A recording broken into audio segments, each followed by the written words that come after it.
much. Thank you. Wow. Thank you. Thank you for letting me come back to UCLA. I'm so glad to be here.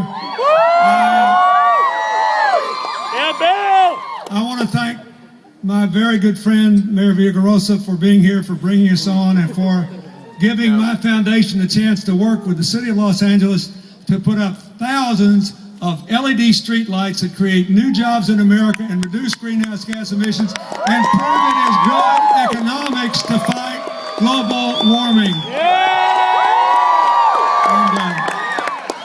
I want to thank your Chancellor Emeritus, Charles Young, who invited me to UCLA to speak on your 75th birthday, and I love that.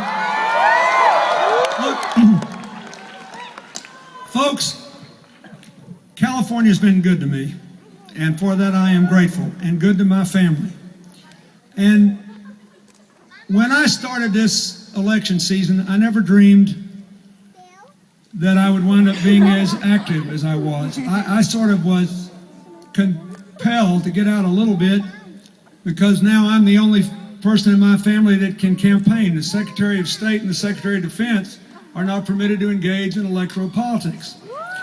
But then I got out here and I realized what you've all heard, that we've got an electorate that is motivated, they say, the experts, by anger on the right and apathy on the left and amnesia all around, and they say, oh, this is going to be a terrible election.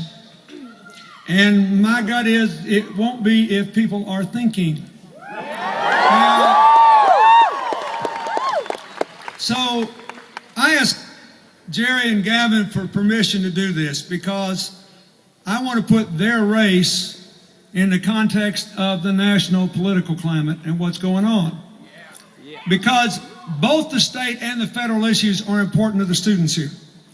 And if you are the same percentage of the electorate in this midterm election that you were in the presidential election, all the pollsters are wrong, and America will keep moving forward, and so will California for a change.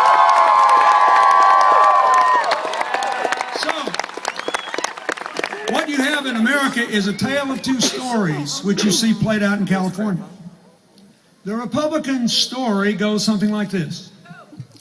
Hey, we left them in a $3 trillion hole, but they had 21 months to dig out, and they failed. They didn't dig us out, and they spent too much money and gave us too much government doing it.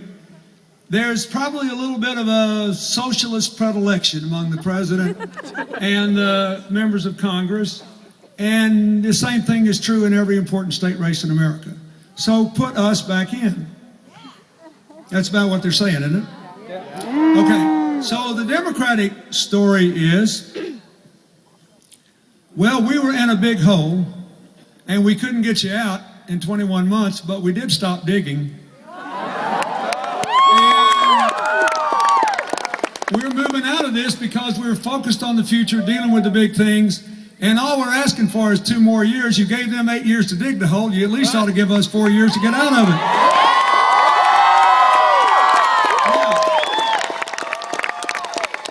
Meanwhile,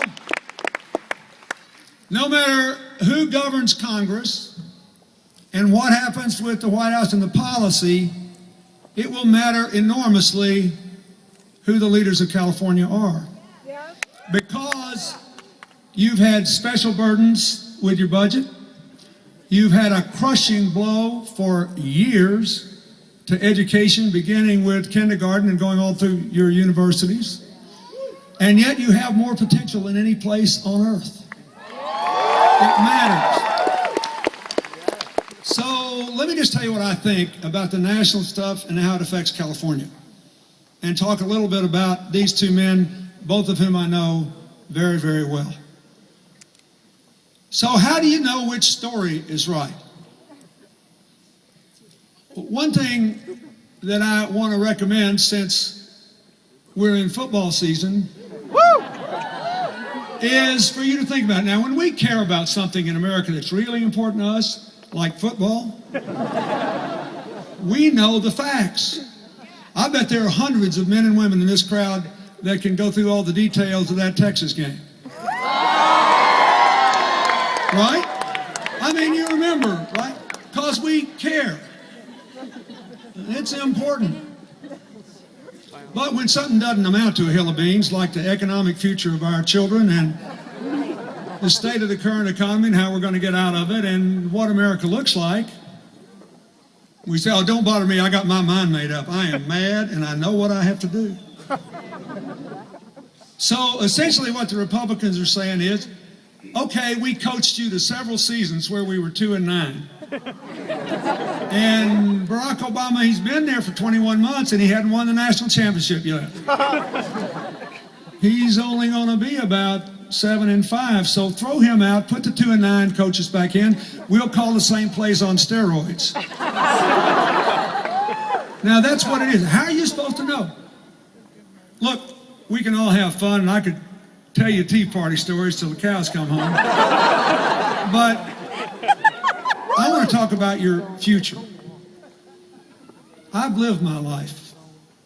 And I lived my dreams. And I grew up in America where there was a strong and swelling middle class, and every poor person in this country thought that their kids could get out of poverty through an education, through a job, and through a future. And Jerry was kind enough to say this. I do. I spend my life now with my foundation trying to help other people live their dreams. Here and in places far away where people live on less than $1 a day. But intelligence and effort are pretty well equally distributed in this world. Opportunity is not. This is not about taking cheap shots. This is a conflict of ideas. For the national races in Congress, including Senator Boxer's seat and all the House seats up in California, and for the governor and the lieutenant governor. Everybody that's running for something has achieved something in life. The question is, who's more likely to give the same chance to everybody else? This is a conflict of ideas. Here's the only thing that matters. Where are we now? What should we do? Who is more likely to do it? Everything else is background music. Some of that background music's pretty funny every now and then, but it's background. Don't be diverted. This is your life. You need to know, where are we now? What are we going to do? Who's more likely to do it? Nothing else really matters. Okay, so here's what happened.